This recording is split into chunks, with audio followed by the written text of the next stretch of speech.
अरे, इतरांना दुखावणं हा मुळातच तुझा स्वभाव नाही, पण फायदा घेतला जातोय तुझ्या स्वभावाचा तरीही तू गप्प आहेस. काटे बोचल्यासारखे शब्द बोचून प्रहार करतात तुला, तरीही तू गप्प आहेस. पण मुळात सहनशीलता योग्य की अयोग्य ह्यातून वाट कशी काढायची हाच तुझा गंभीर आणि यक्ष प्रश्न आहे. एकदा काय झालं, एका इसमाने दुरून एक गुलाबाच्या फुलांनी भरलेली बाग पाहिली. आता मोह आवरला नाही म्हणून त्यातलं एक गुलाब तोडावं म्हणून तो जवळ गेला आणि फूल तोडताना एक काटा हातात रुतून त्याला भयानक बोचला.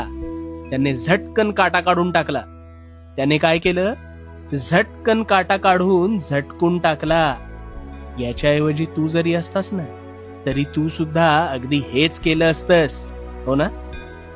पण मग त्यामुळे गुलाबाला वाईट वाटलं का रे? नाही. आता तू म्हणशील, याचा माझ्या